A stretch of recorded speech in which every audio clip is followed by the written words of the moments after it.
Welcome to the African History Network show right here on 910 AM, the Superstation of Future Radio. I'm your host, Brother Michael Imhotep. It is Tuesday, June 29th, and we are live. Hope everybody's doing well. It's Tuesday, June 29th, 2021, and we are live. So we have a packed show for you today. It's been a very busy day. I had to teach a 2-hour online class for my Saturday class that got postponed of ancient Kemet, the Moors, and the Maafa, understanding the transatlantic slave trade, what they didn't teach you in school. So taught that today. And I wanted to deal with two stories today. First of all, this is the 80th birthday of civil rights leader, human rights leader, Pan-Africanist, anti-war activist, Pan-African revolutionary, Kwame Ture, formerly known as Stokely Carmichael. So we're going to talk about Kwame Ture in the second part of the show. And he is maybe best known for popularizing the term Black Power in June of 1966 during the March Against Fear in Mississippi. But the first story I want to deal with is a study that came out a few days ago. And I saw a number of articles about this. They talked about on MSNBC this past weekend. African Americans are more likely to die in traffic accidents. African Americans are more likely to die in traffic accidents. And the COVID-19 pandemic made it worse. The COVID-19 pandemic made it worse. More African Americans died in traffic deaths in 2020 than any other racial group, even though Americans drove less during the pandemic, and experts say that this is not new.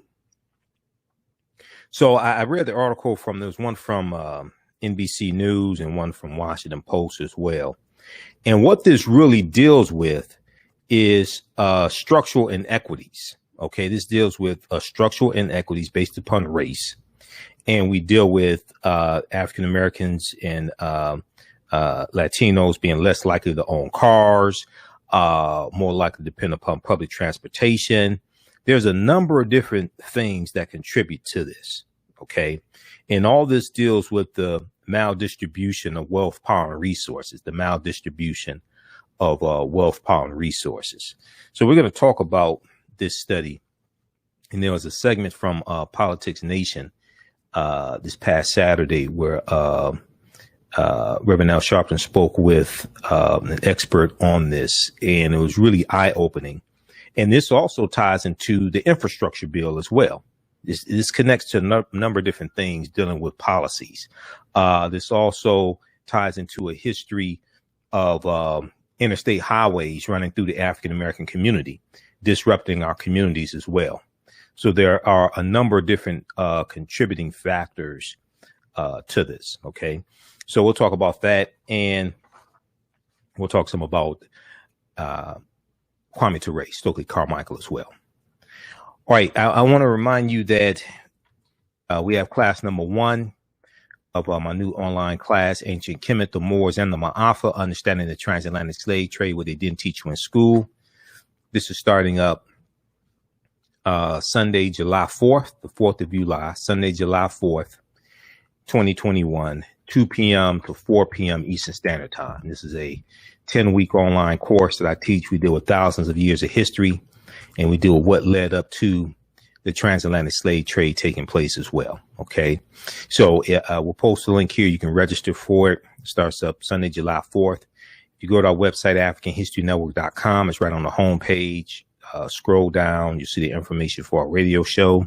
We're on 6 days a week. You see the information for the online course. Click register here, and it takes you to the next page, and just click on enroll. You can enroll in the course.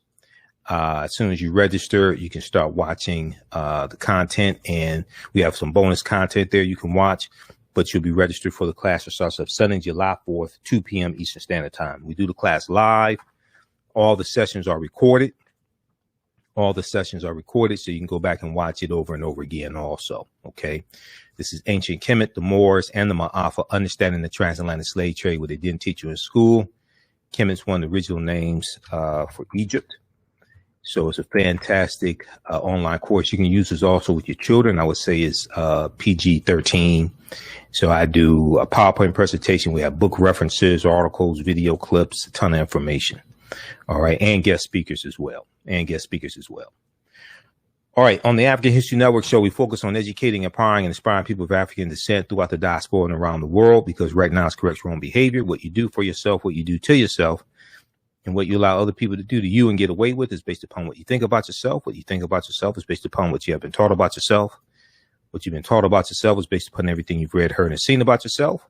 So when you control the radius of a man or woman's thoughts, you control the circumference of his or her actions, because the mind can't do or teach what it doesn't know. Now, we deal with a number of different topics here. We deal with current events in history and politics, education, economic empowerment, entrepreneurship, relationships, love, sex, health issues, and much, much more. Sign up for our email newsletter. Text the word Kemet, K-E-M-E-T, to 22828. To sign up for our email newsletter, text the word Kemet, K-E-M-E-T, to 22828. To sign up for our email newsletter. Also visit our website, AfricanHistoryNetwork.com, AfricanHistoryNetwork.com. All right. And if you like this type of information, you can support the African History Network, $TheAHNShow through Cash App, $TheAHNShow through Cash App, or through PayPal, paypal.me/TheAHNShow. This helps us keep doing the research, stay on the air, keep broadcasting 6 days a week.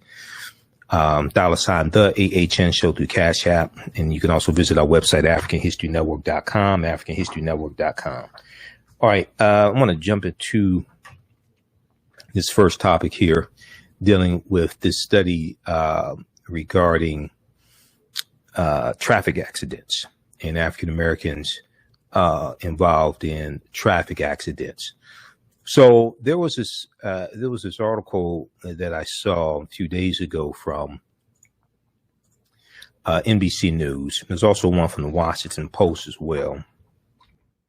Black people are more likely to die in traffic accidents. COVID made it worse. Black people are more likely to die in traffic accidents. COVID made it worse. So African Americans represented the largest increase in traffic deaths in 2020 than any other racial group. The largest increase in traffic deaths in 2020 than any other racial group, even as Americans drove less overall due to the coronavirus pandemic, according to recently released data.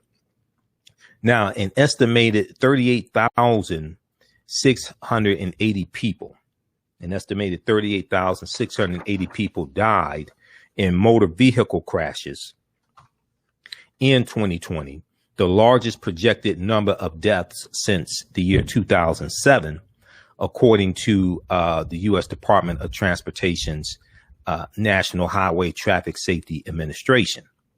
Now, the number of African Americans who died in such crashes was up 23% from 2019.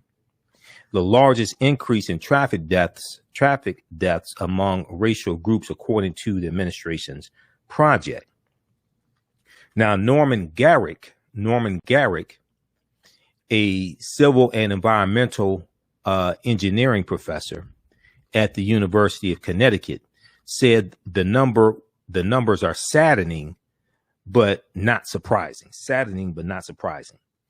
He said African Americans tend to be overrepresented as walkers in this country, pedestrians, as walkers in this country.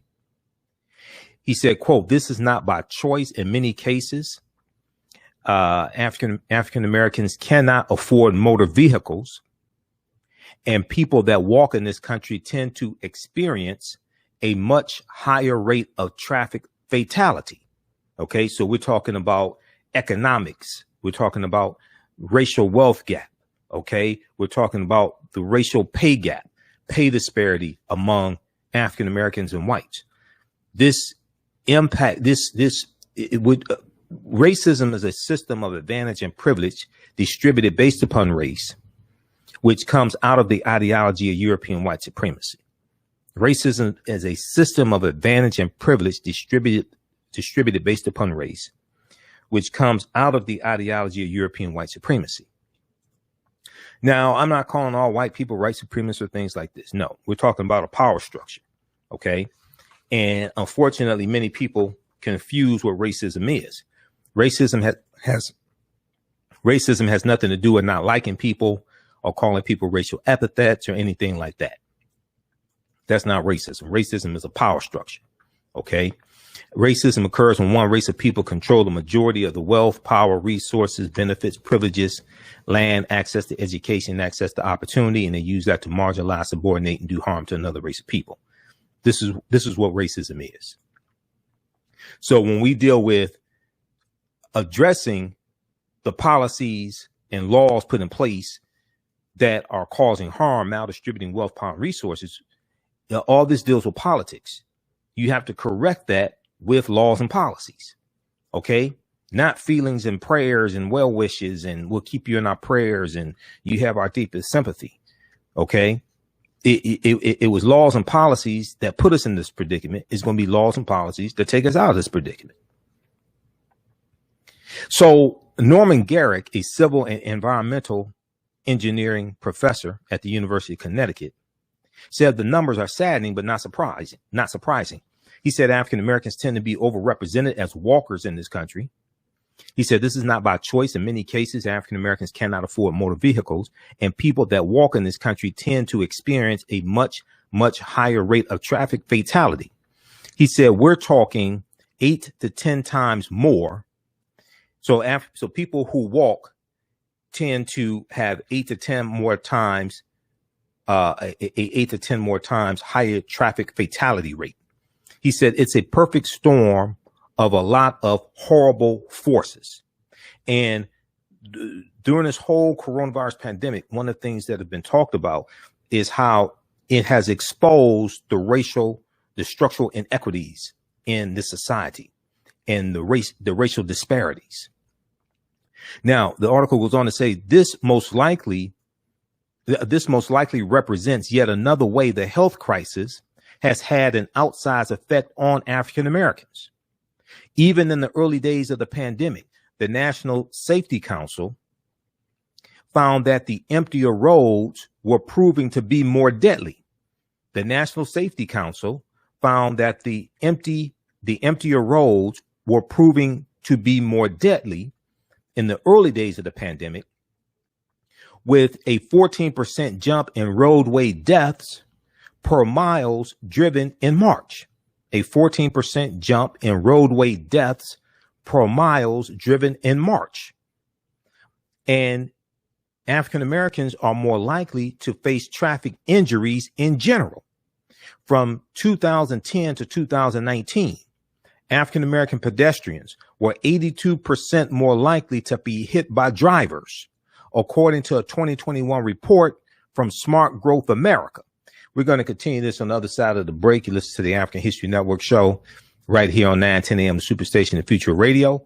I'm Michael Imhotep. We'll be back in a few minutes. Black on Purpose Television Network. Yes, Black on Purpose Television Network. All black, all positive, all the time. The largest black-owned streaming television network in the world. Bringing our people together worldwide. Controlling our messages, our story, our way. Black TV the way it should be. Black music, Black history, and more. 30 plus channels, thousands of shows. Black on Purpose Television Network. Subscribe now. Hi, I'm Joel Wilson, President and CEO of JCW Computer Consulting LLC, a technology implementation firm with over 20 years of satisfying customers. We offer a full spectrum of industry top-tier branded services. We are an authorized partner or reseller for Lenovo, Zoom, T-Mobile, Microsoft 365 and Surface tablets, Google Workspace, Acer, Asus, Samsung, PCmatic security software, and many more. Our online store features laptops, Chromebooks, computers, printers, accessories, and software. Businesses, take advantage of our free 1-hour Zoom tech consultation and know we offer top nationwide high-speed internet service providers, voice over IP, and cellular phone services. Home users, don't miss our current in-stock Chromebook inventory. Please visit us at jcwcc.com or call 215-879-6701. Gain knowledge in minutes from insightful summaries of progressive and socially conscious books. Blacklisted gives you access to curated content that'll satisfy your curiosity to learn and understand different perspectives. Empower yourself through inspirational and actionable ideas. It's easy to read or listen to on the go. Blacklisted. Empower yourself. Start your free trial today. Welcome back to the African History Network show right here on 910 AM, the Superstation of Future Radio.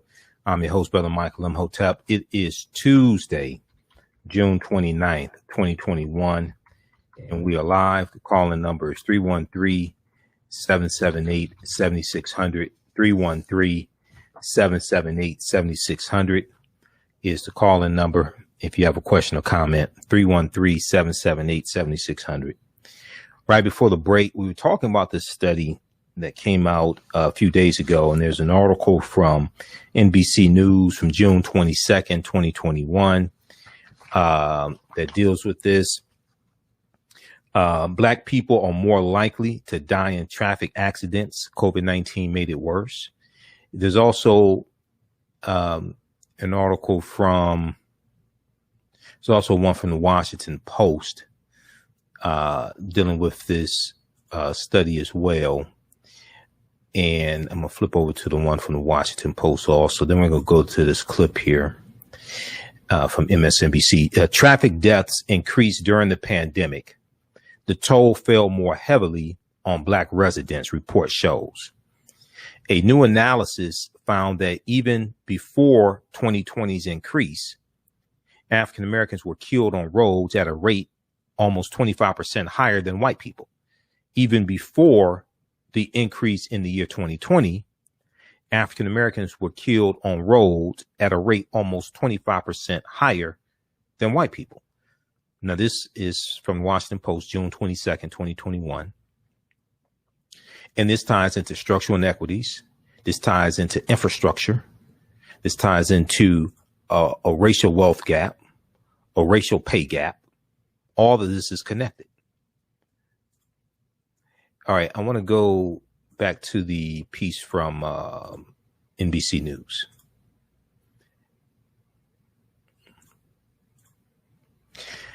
All right, so this most likely represents yet another way the health crisis has had an outsized effect on African Americans. Even in the early days of the coronavirus pandemic, the National Safety Council found that the emptier the roads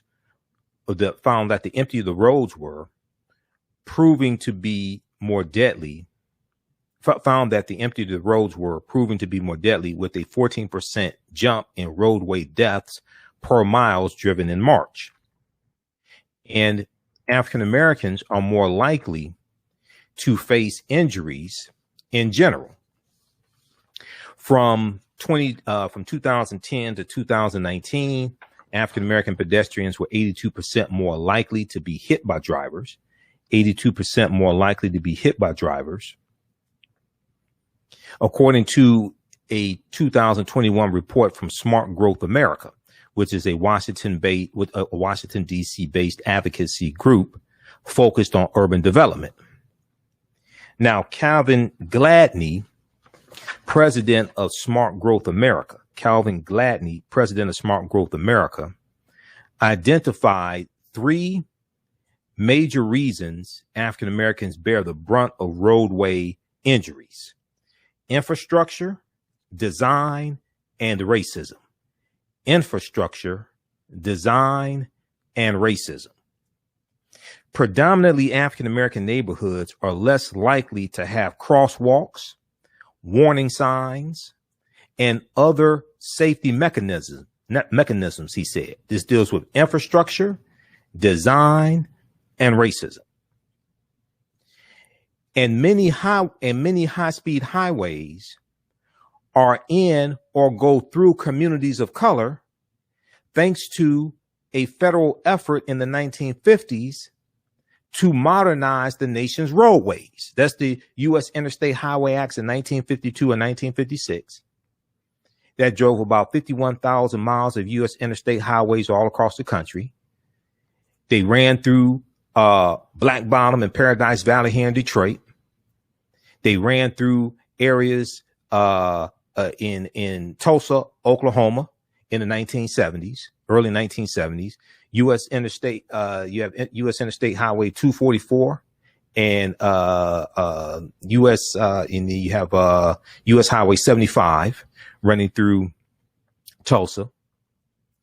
There's this big article here from NBC News. There's a link in this first article to the second one here from NBC News, the second report. Bulldozed and bisected. Bulldozed and bisected.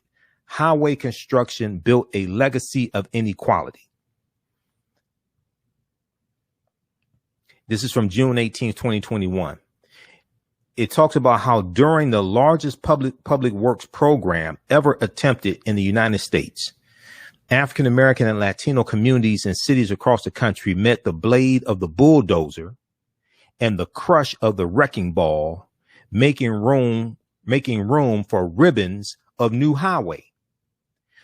Whether through blindness or design, the mid-century American Interstate Highway Program demolished homes and bisected communities driven by the promise of prosperity, faster commutes, and jobs.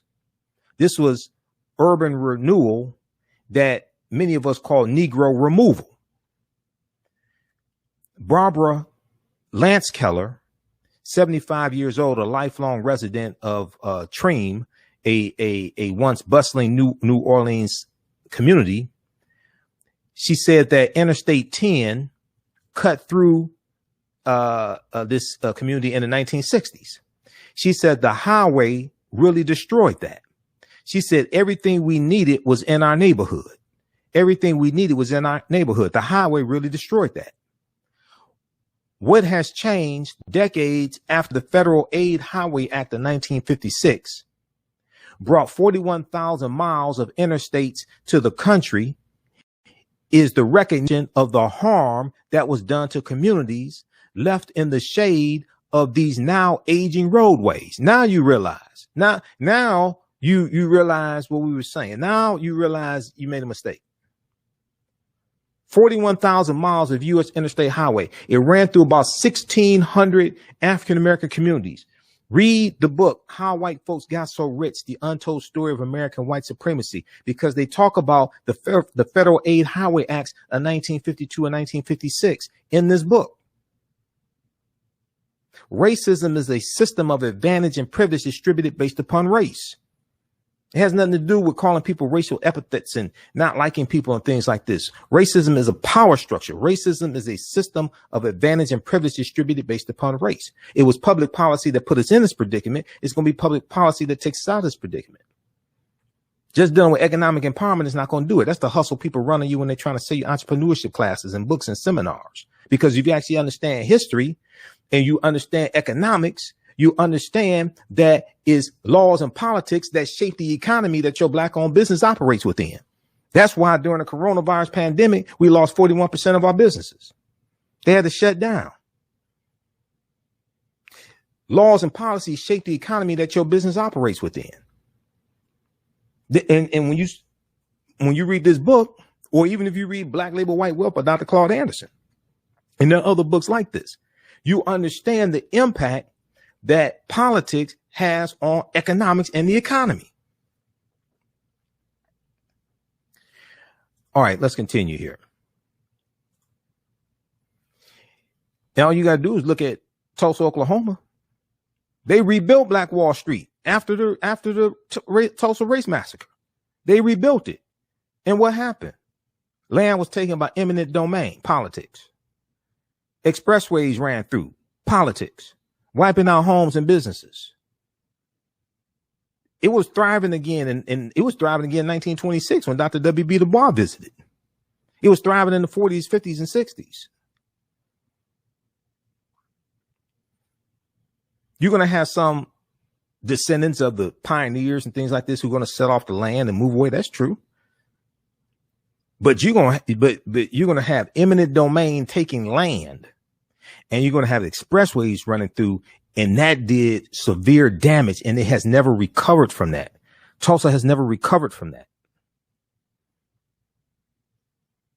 From 1957 to 1977, the Federal Aid Highway Act displaced over 475,000 households and 1 million people, according to the U.S. Department of Transportation. When you go study these communities were thriving, but they were negatively impacted by politics, by laws, by policies.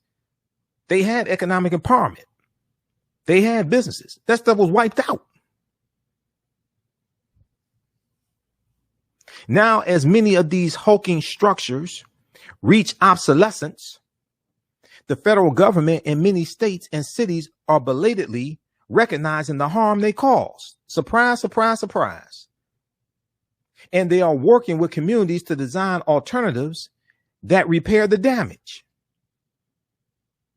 But in many cases, those plans are reopening old wounds and leading to protracted debates that politicians and engineers are struggling to solve.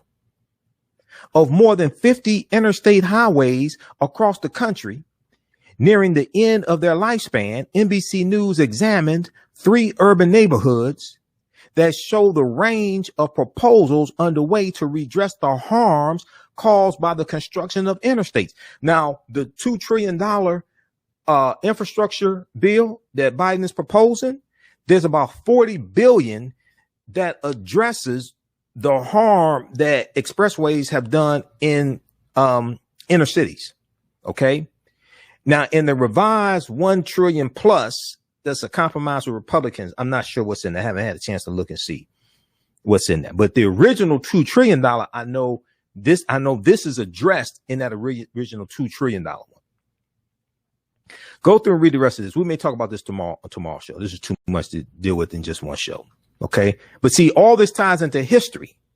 Politics is the legal distribution of scarce wealth, power, and resources, and the writing of laws, statutes, ordinances, amendments, and treaties, the adoption, interpretation, and enforcement. Economic empowerment, economics is not separate from politics. Your black-owned business needs a healthy economy to thrive in and survive in. All you got to do is look at the COVID-19 economy and see what happened. And all those businesses shut down. And then on the other side of COVID, there's going to be a massive number of foreclosures and evictions. That's on the other side of COVID. All this ties into politics. And elections have consequences. We saw what happens when you have an idiot in office who doesn't understand how to read his presidential daily briefing. Stupidity kills. We see the effects of that. All right, I want to go back to the first article here. This is a deep one here by NBC News, a deep analysis. And there are other articles that deal with the impact of the highways. There was one from thinkprogress.org from a few years ago, March 31st, 2021. And even Buttigieg, the Secretary of Transportation, the new Secretary of Transportation, Pete Buttigieg, he's acknowledged how the expressways had damaged African-American communities and non-white communities. Top infrastructure official explains how America used highways to destroy black neighborhoods.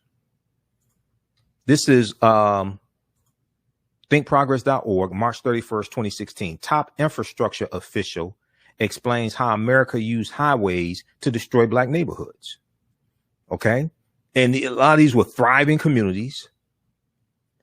And they're going to have expressways run through them, displaced homes, displaced businesses. And then you have white people, 40% of them surveyed April 4th, 2018 by Gallup. in the article from Newsweek.com, 40% of white people surveyed said black people would be just as successful as white people. They just tried harder. We did. That's how we got in the first place. The question we should ask is what happened to what we got? That's what you don't want to deal with. That's why you're attacking the 1619 Project and critical race theory. And that's why you're attacking the teaching of systemic racism in schools. Because what we're talking about is how what we got was taken. That's what you don't want to deal with. 40% of whites think black people just need to try hard to poll fines. April 4th, 2018, significance of April 4th, 2018, if you don't know, that was the 50th anniversary of the assassination of Dr. Martin Luther King Jr. All right, read that article from Newsweek.com. Let's continue here. Okay, so many high-speed highways are in or go through communities of color, thanks to a federal effort in the 1950s to modernize the nation's roadways. Now, these fatalities have been going upward for a decade. Okay, these fatalities have been going upward for a decade, Calvin Gladney said. He said, quote, you go to black and brown communities. You go to black and brown communities, you go to lower income communities, and you don't see many sidewalks. You don't see as many pedestrian crossings. These types of streets that go through African American and Latino neighborhoods are like mini highways where the speed limit is 35 or 45 miles per hour. You see this disproportionately in African American and Latino communities, often because of race-based decisions of the past.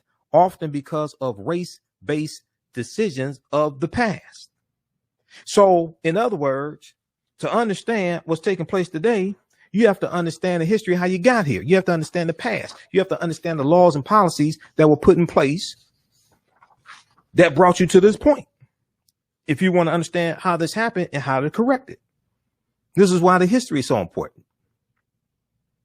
Now, little to no infrastructure funding means those in African American neighborhoods live with poor roads, dangerous proximity to waste sites, toxic dumps and things like this that then pollute the air, pollute the soil, also pollute the water system oftentimes.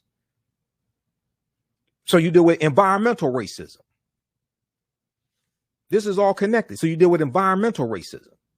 And then when you have higher levels of environmental racism, higher toxicity in the soil, in the water, more polluted air, then that develops into what? That develops into health ailments, asthma, bronchitis, all different types of things like that. Little to no infrastructure funding means those in African American neighborhoods live with poor roads, dangerous proximity to waste sites, little access to public transportation, and more. Along with the systemic nature of this problem, Charles Gladney pointed out that social racism also plays a role in the rising number of traffic fatalities. A 2017 study from the University of Nevada found that drivers are less likely to slow down or stop for African American pedestrians than they are for white ones. I read about this in 2017 when it came out. All this is racism is a system of advantage and privilege distributed based upon race. The goal, especially of Republicans, is to confuse you on what racism is so you can't fight what you can't see and don't understand. Keep you ignorant. They don't want this history taught in school. Largely don't want to deal with systemic racism, don't want that taught in school. Want to suppress how you teach about slavery, want to attack the 1619 Project, because when you start understanding how this whole thing is constructed, you can dismantle it. Well, they benefit from the maldistribution of wealth, power, and resources. So they don't want you to understand how all this is connected. A 2017 study from the University of Nevada found that drivers are less likely to slow down or stop for African American pedestrians than they are for white ones. I wonder why. Do you think maybe that has something to do with the fact that you only protect what you respect? You think maybe that has something to do with the fact that you only protect what you respect? And maybe when you have music and entertainment that degrades you and dehumanizes you and calls you all type of N-words and things like this and disrespects your women, this causes people, the way people treat you is largely based upon how they think about you. How they think about you is largely based upon what they've been taught about you. What they've been taught about you is largely based upon what they've read, seen, and heard about you. So you think maybe that has an impact on how we get treated? There was I saw the study before. I read it when it came out because I read all this stuff. There was one I was reading earlier today from The Guardian that it talks about the disparity of trees, the disparity, how communities of color are less likely to have the same amount of trees as white communities are. And what this does, when you have more trees in your communities, the trees clean the air, but also provide shade, which reduces the temperatures in those areas. And it has to do with energy consumption and different things like this.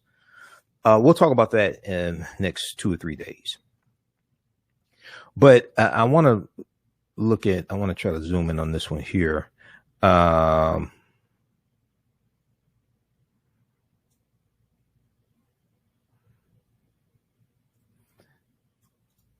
want to see if I can try to pull up this study right quick. What we're going to do, we're going to go to clip number 1, Shakita. While I look for this, I want to go to, this is from Politics Nation, MSNBC. Reverend Al Sharpton spoke with Charles Brown, president and CEO of Equitable Cities, to discuss this study and assess the rise in traffic fatalities. Let's go to this clip. The COVID-19 pandemic hit Black and brown communities the hardest. But new data shows it wasn't just the virus that disproportionately targeted us. Despite fewer cars on the road, traffic deaths were up last year by 7% overall, but 23% among Black people. Joining me now is Professor Charles Brown of Rutgers University, founder and CEO of Equitable Cities. Now, Professor, let me start with possible explanations for this disparity. According to the Washington Post, researchers have concluded Black communities tend to be crisscrossed more by more dangerous roads, and the situation was compounded in the pandemic because Black people were more likely to have the kind of essential jobs that required them to be out on those roads. Are there any other factors? Let me put it that way. Are there any other factors that we should be aware of with this startling discovery of the rise of deaths by automobiles last year in the pandemic? Yes. First of all, Reverend Sharpton, it's a pleasure to be here. You're looking dapper as always. Okay. In addition to what was mentioned, other factors that should be considered include the lack of lighting in Black and brown communities. As that report showed, crashes were up during the nighttime. This is indicative of the fact that in contrast to Black and brown communities' white counterparts, they disproportionately work during less traditional hours. Blacks are also overrepresented among those who begin work during the evening, late night, midnight, early morning hours, and etc. It also has to do with vehicle access and ownership. As we know, Blacks and Latino households were much less likely to own a car than their white counterparts. Therefore, a disproportionate share of them were attempting to walk, to bike, or to take public transit to work. Then, as we take into consideration public transit, we know that they're more likely to use public transit. But when we consider the fact that public transit wasn't as accessible to them during COVID, that left many of them again looking at alternative modes of transportation, such as walking or biking or catching a ride by a family and friend. Then place matters too. let's not ignore place in this equation. And this report shows that the increases in the traffic fatalities were on urban interstates and urban, local, and collector roads, 15 and 12% respectively.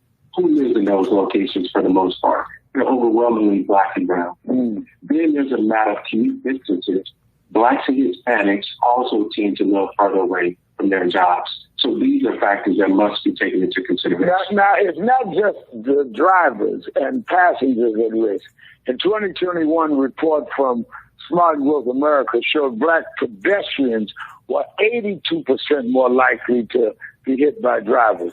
Is this something that can be addressed by infrastructure improvements and higher standards for drivers, or something else entirely?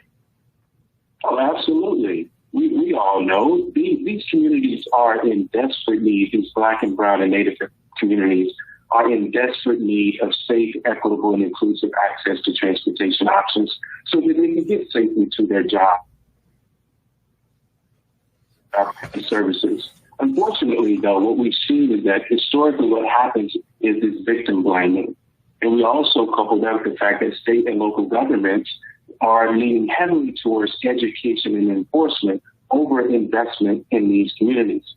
See, despite the fact that Black and Native Americans are killed disproportionately over and over on our roadways, what they receive is enforcement and education, whereas their counterparts, for the most part, receive a disproportionate share of infrastructure investments. See, this is nothing new, as we all know.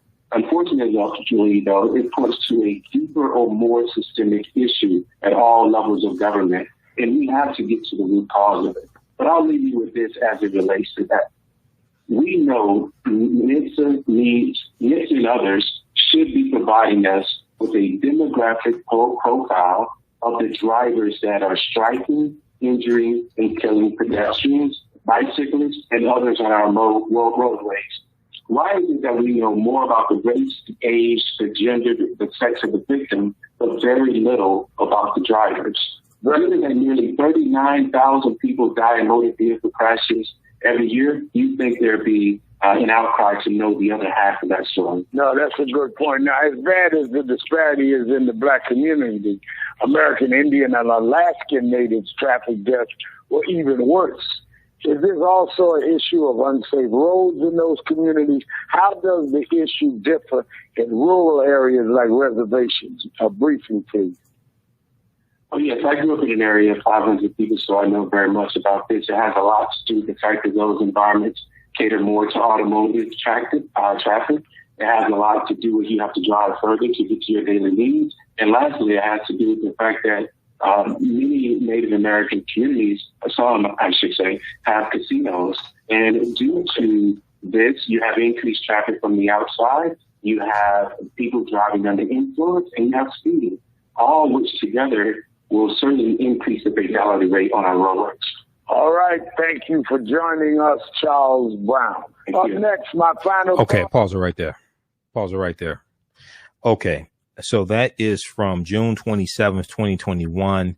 Victims of traffic fatalities are disproportionately Black and Native. That's from Politics Nation, MSNBC. That's at msnbc.com.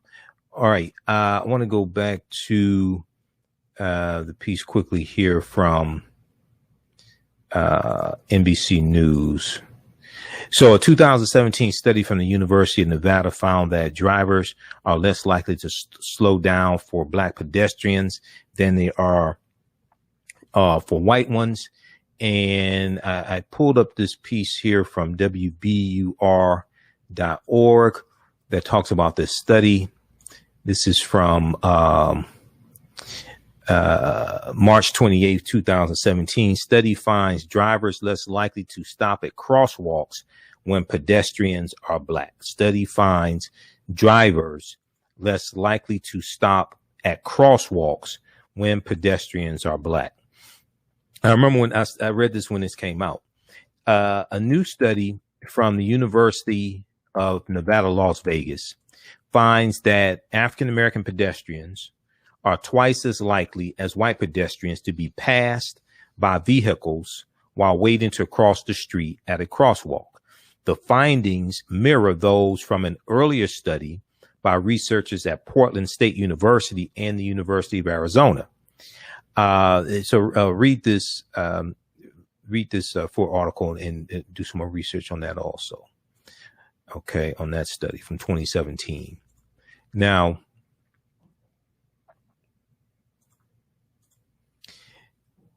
Calvin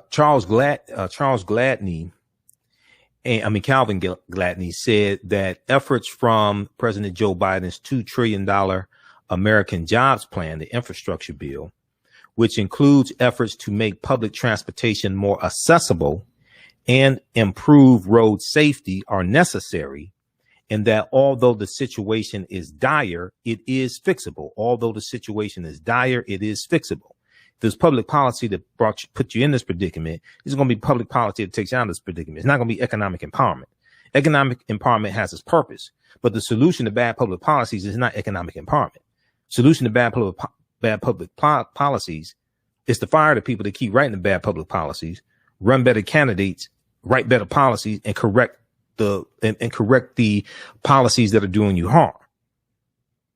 The solution to bad public policies is not economic empowerment, because those policies shape the economy that your black-owned business operates within and needs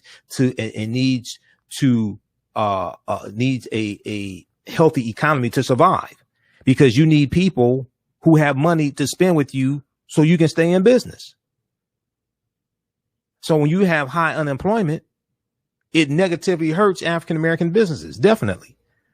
We saw all this during the COVID-19 pandemic, and we're still not done with all this. We're still down maybe 3.5 million jobs, something like that. But on the other side of this, you got a massive number of foreclosures and evictions coming. But then also we're dealing with the student loan debt, the student loan moratorium, the student loan forbearance, all that. You have a reckoning coming. Now, Calvin Gladney said small policy changes like lowering the speed limit in some areas could save hundreds of lives each year. Federal efforts like the 2021 Complete Streets Act, introduced by Representative Steve Cohen, Democrat from Tennessee, would ensure public roads are safe and accessible for multiple modes of travel. Calvin Gladney said, quote, "The pandemic illuminated issues that people have been ignoring." He said, "These are the same streets and the same roads that have always been there.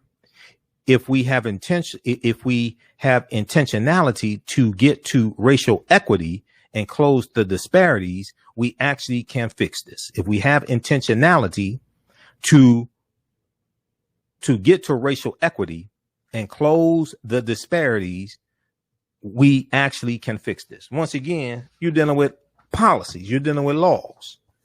Politics is the legal distribution of scarce wealth, power, and resources, and the writing of laws, statutes, ordinances, amendments, and treaties, their adoption, interpretation, and enforcement.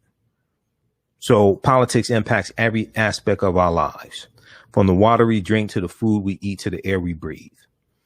All right. So if you like this type of information, also you can support the African History Network, $ the AHN Show through Cash App, $ the AHN Show through Cash App, also through PayPal, paypal.me/the AHN Show. If you do it through YouTube, they take a third of what we get, and they only pay out once a month. Also, if you do it through PayPal and Cash App, we get it right away. We're here 6 days a week. This helps us keep doing the research, stay on the air, keep broadcasting. And then when you do it through Cash App, it'll say it's $ the AHN Show, SHOW. It'll say Michael and show my picture there. This is that's our official Cash App account. These other ones are fake ones. Those watching on Facebook and YouTube, we're going to keep broadcasting for a few more minutes. We'll talk some about Kwame Ture, Stokely Carmichael. It's his 80th birthday. We're out of time here on 9 10 a.m. Superstation WFTF. Remember, right now it's correct wrong behavior. It's not over till we win. Wakanda forever. We'll talk to you tomorrow. Peace. All right. Stand by. All right. Also, be sure to register for our new online course starting up Sunday, July 4th, 2021. Ancient Kemet, the Moors, and the Maafa, understanding the transatlantic slave trade, what they didn't teach you in school. Ancient Kemet, the Moors, and the Maafa, understanding the transatlantic slave trade, what they didn't teach you in school. This is a 10-week online course that I teach. We do the class live. All the sessions are recorded. You can go back and watch it over and over again, all archived. If you miss anything, go to our website, AfricanHistoryNetwork.com. When you scroll down the page, you'll see the information for the online course. It's regularly $130, on sale $80.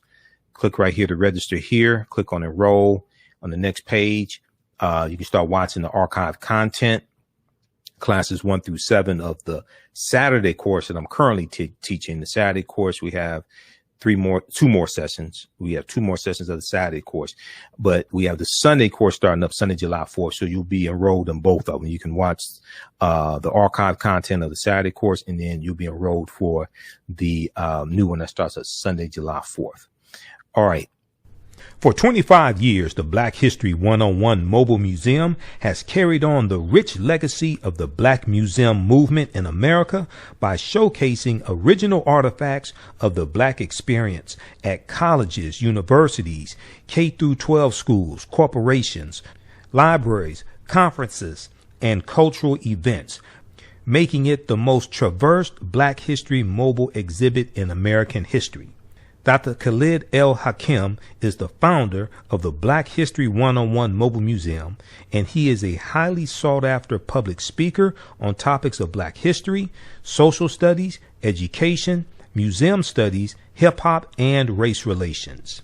Dr. Khalid was named among the change makers for NBC Universal's Erase the Hate campaign and listed as one of the 100 men of distinction for Black enterprise. He recently founded the Michigan Hip Hop Archive on the campus of Western Michigan University. The Black History 101 Mobile Museum is currently scheduling in-person and virtual exhibits nationwide. For more information, please contact Dr. Khalid Al Hakim directly at 313-645-4197, 313-645-4197, or visit their website at blackhistorymobilemuseum.com. That's blackhistorymobilemuseum.com. You can also email him at bhistory101@yahoo.com, bhistory101@yahoo.com. Black on Purpose Television Network. Yes, Black on Purpose Television Network. All black, all positive, all the time. The largest Black-owned streaming television network in the world, bringing our people together worldwide. Controlling our messages, our stories, our way. Black TV the way it should be. Black music, Black history, and more. 30 plus channels, thousands of shows. Black on Purpose Television Network. Subscribe now. I want to go to this next story here. So today is the 80th birthday of Kwame Ture, born Stokely Carmichael. Civil rights activist, human rights activist, popularized the term Black Power, Pan-Africanist, anti-war activist, Stokely Carmichael, Kwame Ture. So there's a piece from blackpast.org. It's a piece from blackpast.org, and then I want to share. I'm gonna see how much I can get through with this. Okay, I had to teach a 2-hour class today before this show. So some of this we may continue tomorrow, to be quite honest with you,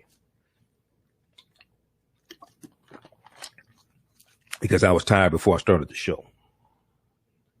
So we'll see how much I can get through. I want to look at this piece from blackpast.org dealing with Kwame Ture.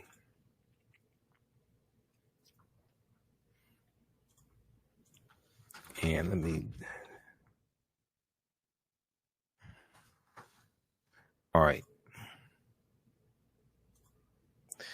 So he was born June 29th, 1941. He would be 80 years old today.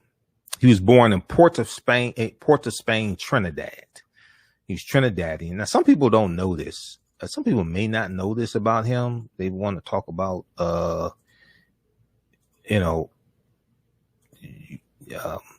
you weren't, your ancestors weren't slaves or some stuff. You came from somewhere else or some, whatever they can. Anyway, Marcus Garvey, Shirley Chisholm, Kwame Ture, all have Caribbean ancestry. Nat Turner's mother came from Haiti. So. But anyway, let me pull this picture back up. I think this is the one I want.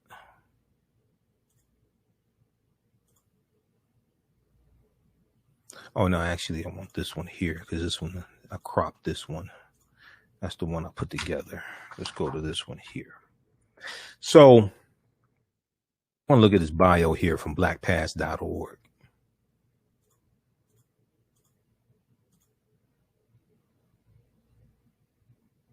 Minister Farrakhan, Caribbean ancestry. Malcolm X, Caribbean ancestry. Kwame Ture was a civil rights leader, anti-war activist, and Pan-Africanist revolutionary. Stokely Carmichael, his birth name, is best known for popularizing the slogan Black Power, which in the mid-1960s galvanized the movement toward more militant and separatist assertions of Black identity, nationalism, and empowerment, and away from the liberal interracial pacifism of the, now here they say of Dr. King and the Southern Christian Leadership Conference, but there was some difference between Kwame Ture and Dr. King, but Dr. King was a Pan-Africanist also. I mean, 1957, Dr. King, study Dr. King, read his writings. Dr. King was a Pan-Africanist as well. You know, he was, oftentimes he was more practical than some other ones. I mean, Dr. King owned guns also until Bayard Rustin convinced him to get rid of his guns. But 1957, Dr. King goes to Ghana for the celebration of Ghana's independence. He meets with Kwame Nkrumah. He goes to Ghana every year on the anniversary of their independence. I mean, you study Dr. King kept abreast of the developments on the continent of Africa. Dr. King was a Pan-Africanist as well. When you read Pan-Africanism for Beginners by Sid Lamel, okay, I think it's Sid Lamel, Pan-Africanism for Beginners. It wasn't just Malcolm X that was a Pan-African. Dr. King was one also. He was just a little different. He may have expressed it differently. But Dr. King was a Pan-Africanist as well. But with the Black Power movement, they're going to interject what Kwame Ture did in 1966 when he became chairman of SNCC. They're going to interject Black nationalism into SNCC. Okay. And they are really echoing Malcolm X in the Battle of the Bullet, March 29th, 1964. Where's Malcolm X speaks? In March 29th, 1964, April 3rd, 1964, April 4th, 1964, here in Detroit, King Solomon Baptist Church, when Malcolm delivers the Battle of the Bullet. He delivers it those 3 days. Washington Heights, New York, Cleveland, Ohio, and Detroit. Read Malcolm X Speaks. Read Malcolm X Speaks. This deals with some speeches in the last year from 64, 65. Okay. But Malcolm is one of the themes of the Battle of the Bullet is Malcolm is talking about interjecting Black nationalism into the civil rights movement. Malcolm joins the civil rights movement. This is something that people miss. This is why you have to read. Okay. And then read Martin Malcolm in America, A Dream or a Nightmare by James H. Cone. And Peniel Joseph has a new book out about Dr. King and Malcolm X. He was on the Breakfast Club talking about it. We're Facebook friends. And I contacted him. I got trying to set up an interview with him. Where is Martin? Is this right here? Yeah, right here. Martin Malcolm in America, A Dream or a Nightmare. You got to read this book also. Because this book by James H. Cone, and I got this back in 1994 when I was in college. This book deals with how the ideologies of Dr. King and Malcolm X are converging toward the end of both of their lives. Their ideologies were converging towards the end of both of their lives. And Malcolm joins the civil rights movement. When you watch the documentary, Make It Plain, and Make It Plain is on YouTube. Dr. John Henrik Clarke is in Make It Plain because he was good friends with Malcolm X. Make It Plain is probably the best documentary on Malcolm because most of the documentaries on Malcolm I've seen. When you watch Make It Plain, they talk about when Malcolm leaves the Nation of Islam. He officially separates from the Nation of Islam March 8th, 1964. And there's a meeting between Malcolm and the civil rights leaders at Juanita Portier's house, Sidney Poitier's wife, Juanita Portier. And they have a meeting. Dr. King couldn't make it, but he sent a surrogate. They have a meeting between Malcolm and the civil rights leaders to get all their differences out on the table so they can work together. Malcolm was calling for a unification of the civil rights leaders while he was still in the Nation of Islam. July 31st, 1963, he sent a letter to Dr. King and the other leading civil rights leaders, calling for, he was inviting them to a meeting in Harlem in 1967. And he said, we have to find a common solution to a common problem posed by a common enemy. He was calling for a unification of the civil rights leaders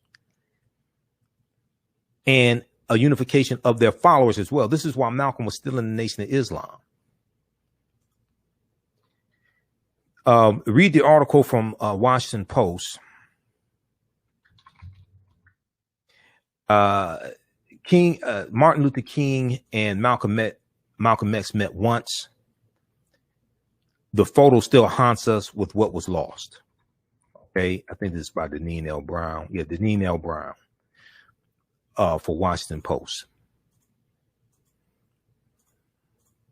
Read this article here, and it talks about when it doesn't just talk about the meeting March 26, 1964, when Dr. King and Malcolm X met for the first and only time at the U.S. Senate debate for the Civil Rights Act of 1964. This is 3 days before Malcolm delivers the Battle of the Bullet. And in the Battle of the Bullet, Malcolm references being at the U.S. Senate debate for the Civil Rights Act. He references that in the speech. This is why, one, you have to read Malcolm's speeches. Two, you have to understand history and the context and what's taking place at the time that he's delivering the speech. What are the historical events surrounding the speech? Okay, so read this. And when Malcolm meets Dr. King, Malcolm tells Dr. King, I'm throwing myself into the heart of the civil rights struggle.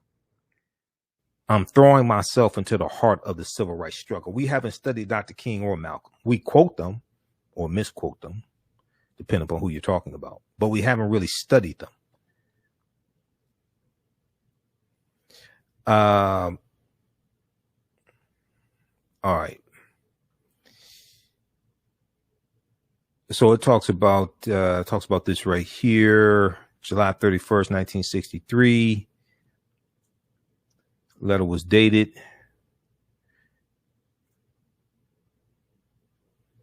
Malcolm called for a united front of all Negro factions, elements, and their leaders. He said this is absolutely necessary. Read the rest of this. He said the present racial crisis in this country carries within it powerful destructive ingredients that may soon erupt into an uncontrollable explosion. the seriousness of this situation demands that immediate steps be taken to solve this crucial problem by those who have genuine concern before the racial powder keg explodes. A united front involving all Negro factions, elements, and their leaders is absolutely necessary. This is Malcolm X, July 31st, 1963. Okay, let's go back to this quickly. So,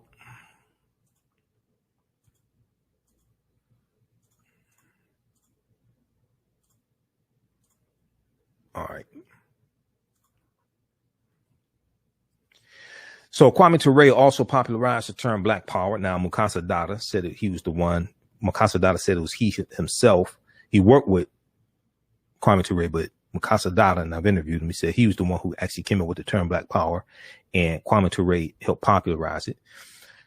In Eyes on the Prize, the second incarnation of Eyes on the Prize, they interview Kwame Ture, and Kwame Ture talks about Willie Ricks. Willie Ricks changes his name to Mukasa Dada, and he talks about how Willie Ricks really primed the people. Willie Ricks was a member of SNCC.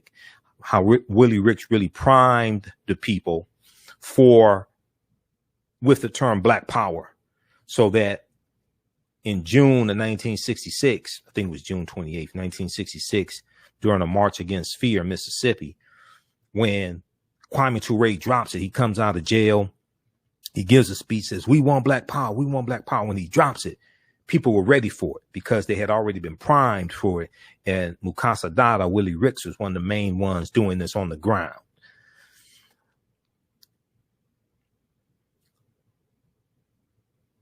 So Stokely Carmichael was born on June 29th, 1941 in Port of Spain, Trinidad. His family moved to New York City when he was 11 years old. Okay, so he wasn't born in this country, people. Just so y'all people know, keep talking this nonsense. He wasn't born here. Okay.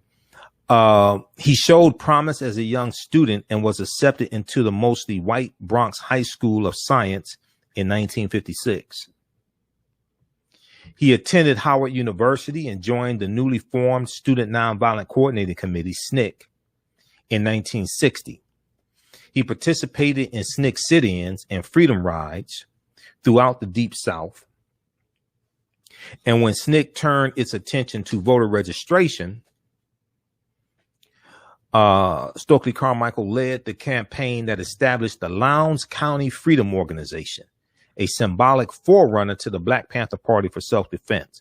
And it's going to be from the Lowndes County Freedom Organization that Bobby Seale and Huey P. Newton, one of my frat brothers of Phi Beta Sigma Fraternity Incorporated, they're going to get permission from the Lowndes County Freedom Organization to use their symbol. And the symbol of the Lowndes County Freedom Organization was a Black Panther. And this is where they get the Black Panther from. Okay? Because all political parties have a symbol. So they got permission from the Lowndes County Freedom Organization to use the Black Panther, and they used that for the Black Panther Party for Self-Defense, founded in October 1966. Now, in 1964, Kwame Ture graduated from Howard University, and along with other young Student Nonviolent Coordinating Committee activists, SNCC, became increasingly frustrated with the movement's reliance on white liberals and its advocacy of nonviolent reform, especially in the wake of the Democratic Party's betrayal of the Mississippi Freedom Democratic Party. In May, now this is just so people understand, now this is 2 or 3 years, a couple of years before you have a completion of the party realignment of the parties, which goes back to the Lily White movement in 1928 that most Black conservatives don't want to talk about because they don't study history. Okay. Notice all these Black conservatives, Candace Owens running around. You got Paris Denard. Take your pick. Any of them. They don't want to talk about the Compromise of 1877, which ended Reconstruction. And they don't want to deal with the Lily White movement in 1928. Because one, if they start talking about that, the funding is going to stop from these white conservatives that fund them. The funding is going to stop because you're telling too much truth then. So they want to talk this nonsense that they're talking about. But at the same time, most of them don't support any of the policies that we're advocating for. And most of the black Republicans in the House of Representatives and the was only one in the Senate. And half the time, you can't tell he's black. Tim Scott. He's the Isaiah T. Montgomery of today.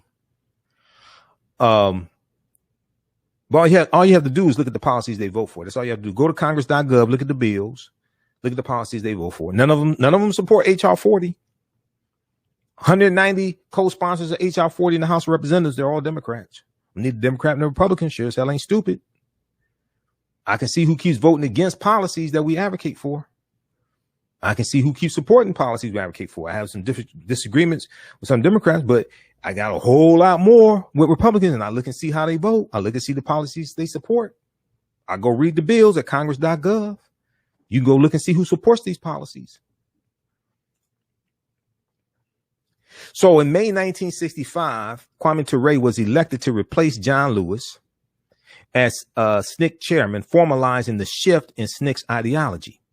During the 1966 march in Mississippi, Carmichael first proclaimed Black Power. Okay, that was June. Let me look at this here. That was June 1966, June 5th. Now, okay, that's during the March Against Fear. Okay, involving James Meredith, and it was. And I think Zen Education Project has something on this here. June 1966. Hold on. I want to get the date right on this here. This time. There it is. I thought I've seen this before.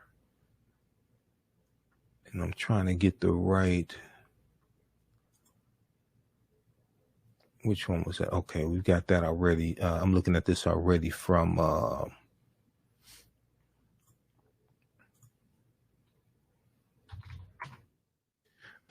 looking at the information from Stanford University already, but I want to it's an Eyes on the Prize, and I think it's June 28th.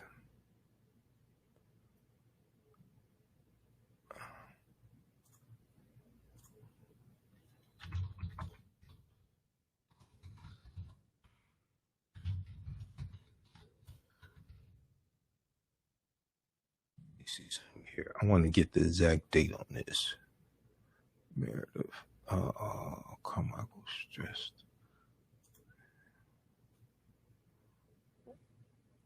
Oh, okay. I think all this stuff I've looked at before.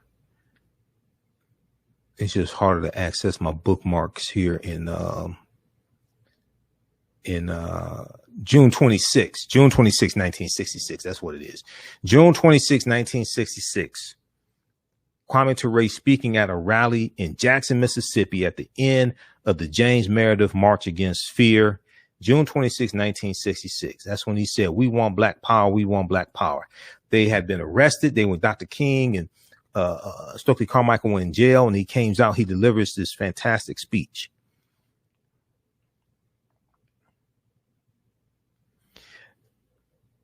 Okay.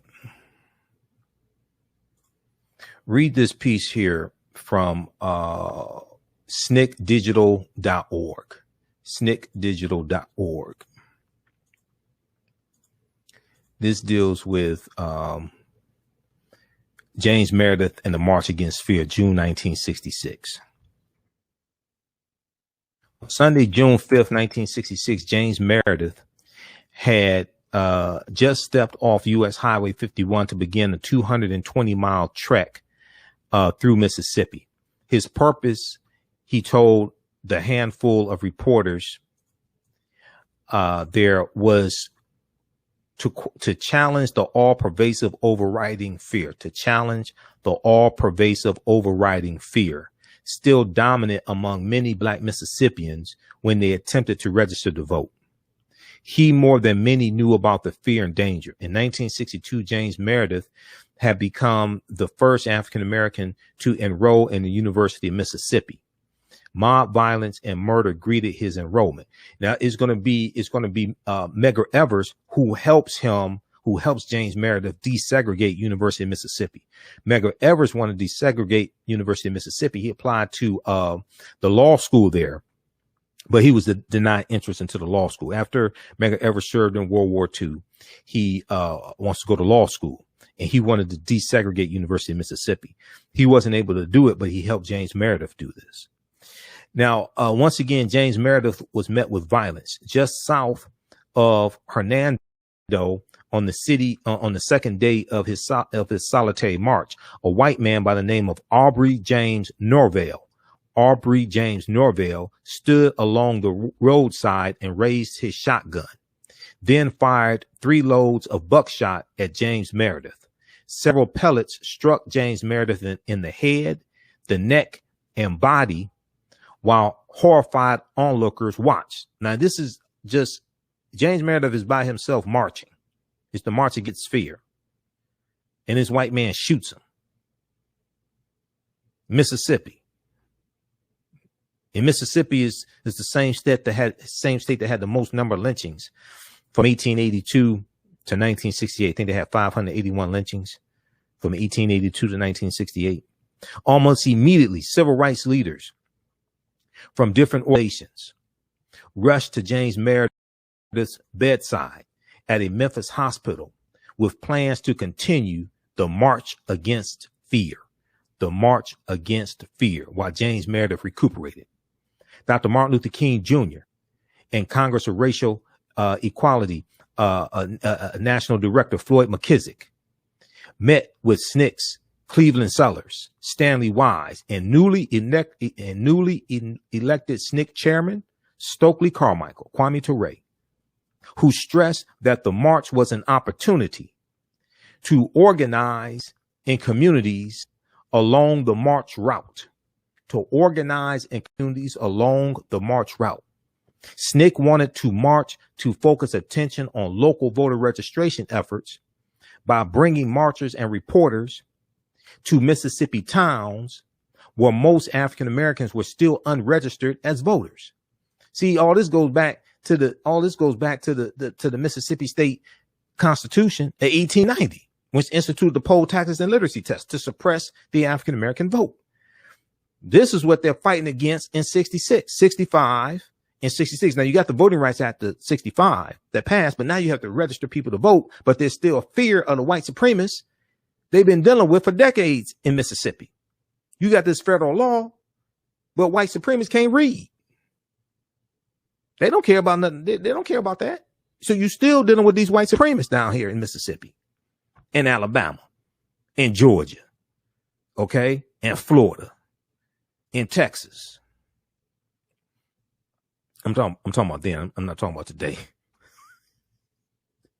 I'm talking about back then. I'm not talking about today. I'm talking about back then. So SNCC wanted to march to focus attention on local voter registration efforts by bringing marchers and reporters to Mississippi towns where most African Americans were still unregistered as voters. This is 1966. After the Voting Rights Act in 1965, most African Americans were still unregistered as voters. They also insisted that marchers use civil disobedience in communities where they encountered resistance. Now, Dr. King was the march's most visible figure. African Americans in Mississippi and throughout the South idolized Dr. King and trusted his leadership. Dr. King, for his part, was aware of a new anger among young African Americans in SNCC and elsewhere.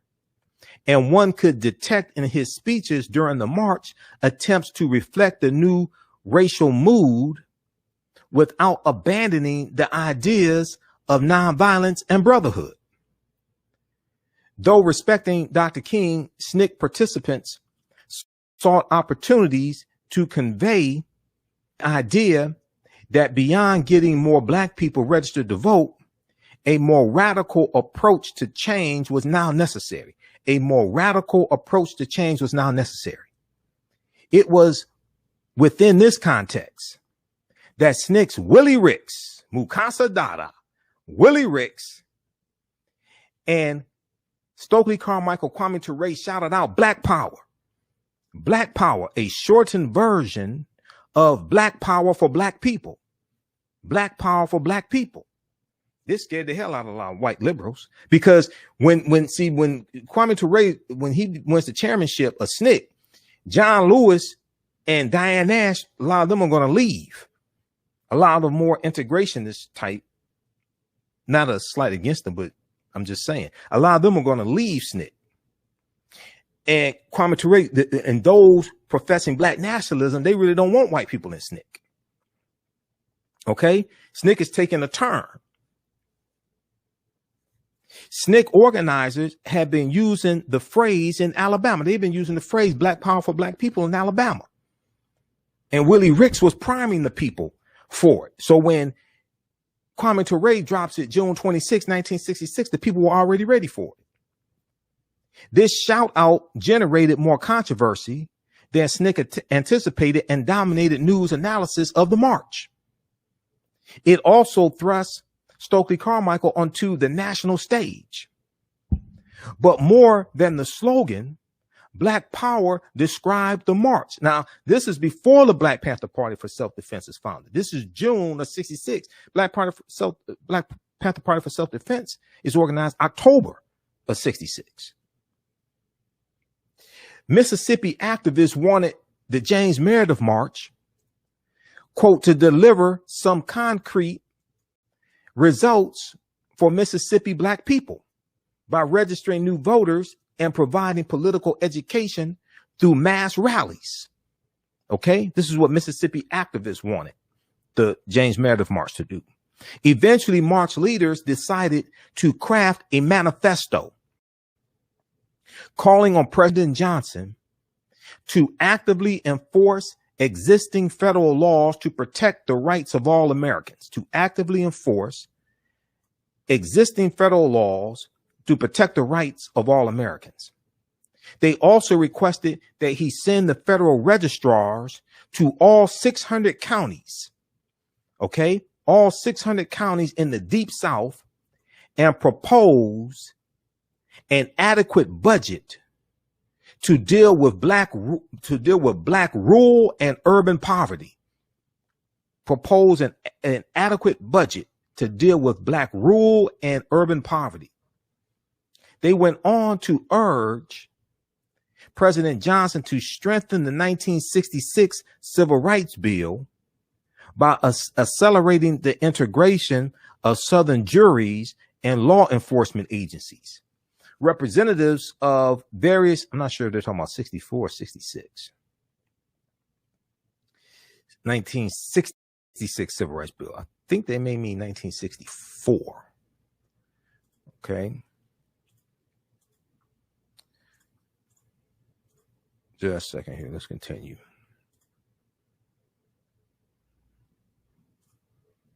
So they went on to urge President Johnson to strengthen the 1964 Civil Rights Bill by accelerating the integration of Southern juries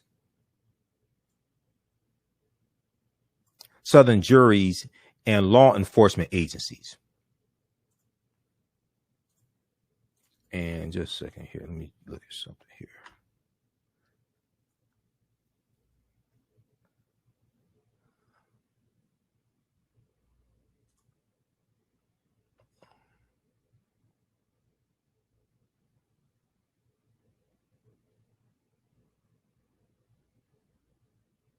Okay, there was one in 66, but that was killed by a Senate filibuster.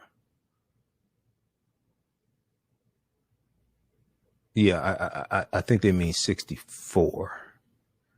There was one in the House of Representatives in 66, but that was killed by a Senate filibuster. And I think they mean the Civil Rights Act of 64. Okay.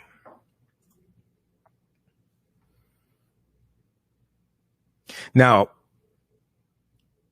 so they went on to urge President Johnson to strengthen the 1964 Civil Rights Bill by accelerating the integration of Southern juries and law enforcement agencies.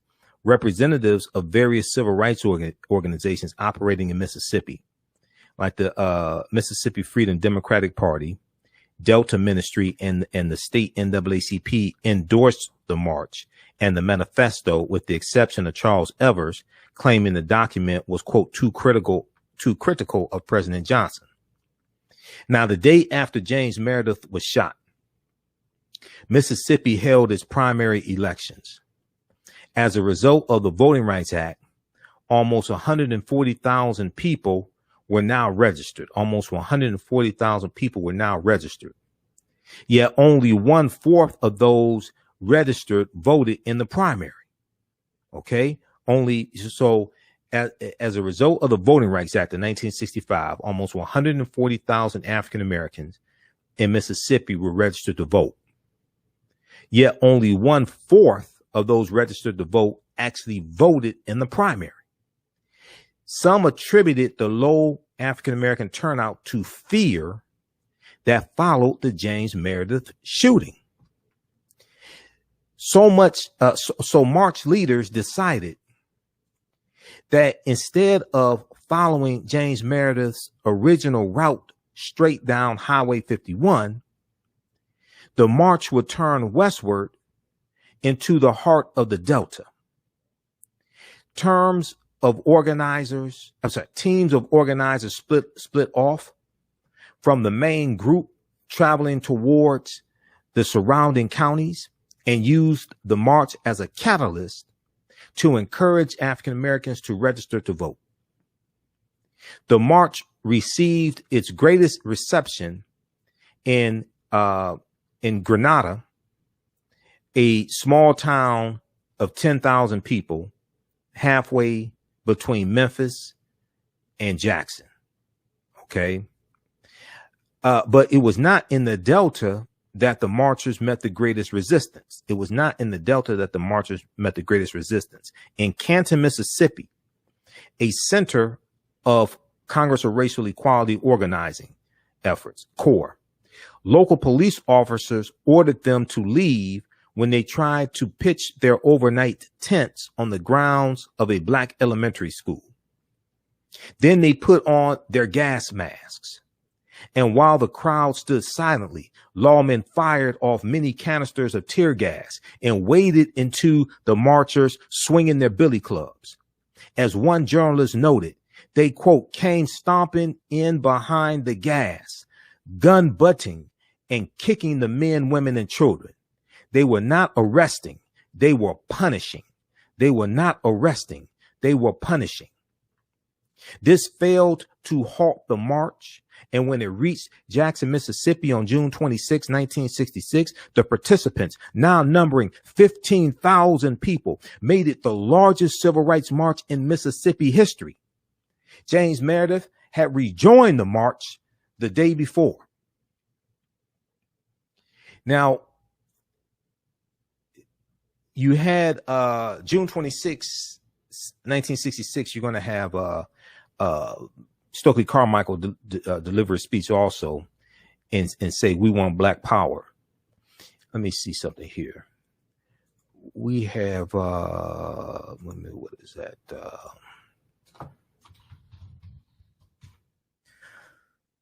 The rest of this we'll get to tomorrow, I think. I had the interview I did with Dr. Hassan Kwame Jeffries, associate professor of history at Ohio State University. I interviewed him August 2nd, 2020. We dealt with John Lewis' funeral and the remarks that Bill Clinton made about Kwame Ture at John Lewis' funeral. We'll share that tomorrow because we talked about that, and that ties into this here with Kwame Ture So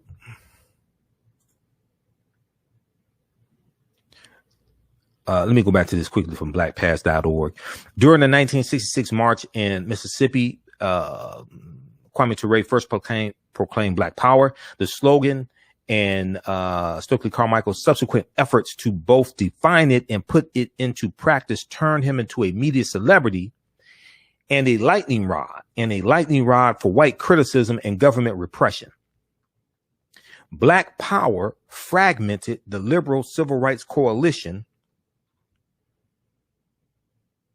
Black Power fragmented the liberal civil rights coalition of the 1950s and early 1960s, but inspired subsequent groups such as the Black Panther Party for Self-Defense, which, despite ideological disagreements, named Stokely Carmichael as its honorary prime minister in 1968.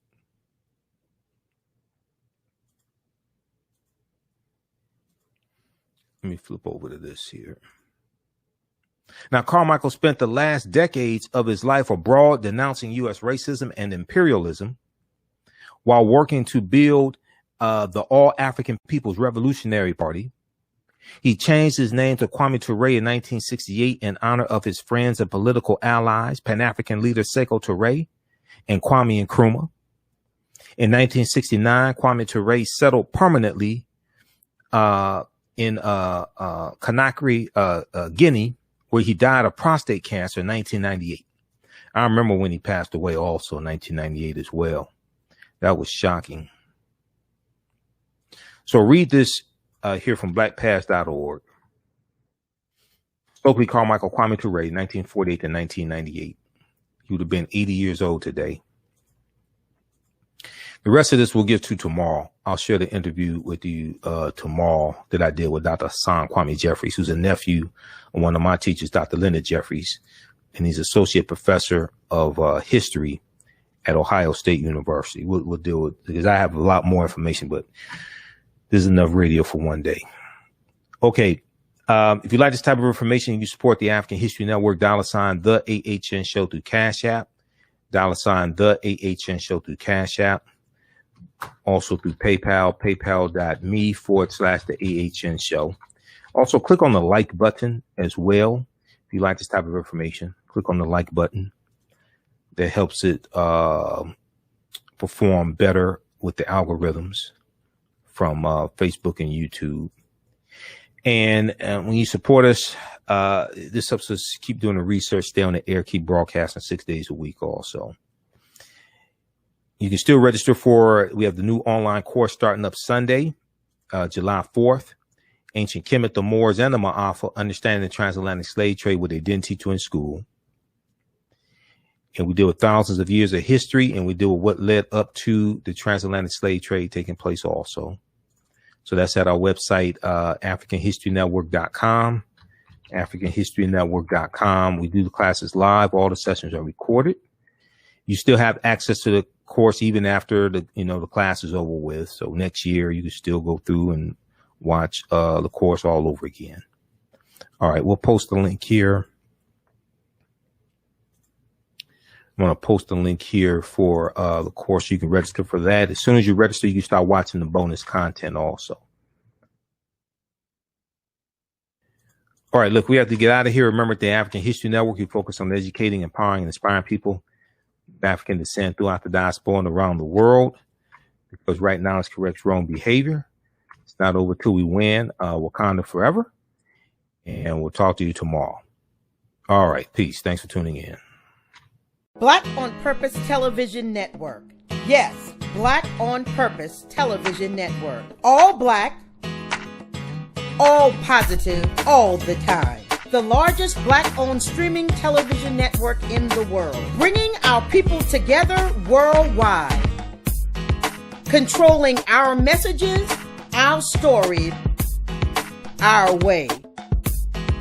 Black TV the way it should be. Black music, Black history, and more. 30 plus channels, thousands of shows. Black on Purpose Television Network. Subscribe now. Digital Dandelion's Technical Solutions works with businesses like yours to create an operations manual for your business, which is something many businesses don't have. According to AARP, more than 30% of small business owners are over 50 years old. Many business owners want to retire by selling their businesses or by passing their businesses on to their children. However, according to Forbes Investment Advisors, many retiring owners' attempts to sell their businesses for retirement fail. You cannot sell your business without a business manual. Your children also cannot inherit your business because there is no way to run it. Your business does not have to die when you leave. Their business Bible products will give you the tools you need for a thriving business that can make you money even after you retire. Are you looking at increasing your business's annual revenue? Digital Dandelions can help you make at least $100,000 in annual revenue and expand your business. Speak with them today about solidifying your business. Visit digitaldandelions.com today and get a free 30-minute consultation. We all know the cannabis industry is headed toward an uprise in the past decade. What happens when there is a brand that brings this uprise in a blow? The cannabis industry welcomes her uprise. Hustle her hemp. Delivering excellence with pride is her watchword, and how you choose to embrace it makes it a priority. From cultivating rich cannabis into exquisite and tastefully finished CBD products to delivery, Hustle Her Hemp leaves no stone unturned. Hustle Her Hemp's mission is to empower women of color by building business and creating legacies, uniting beauty, health, and business. We are a pure definition of how we want the CBD industry to become in the future. While we are redefining innovation, we bring the same energy to improving the quality of life. Hustle Her Hemp is the new uprise.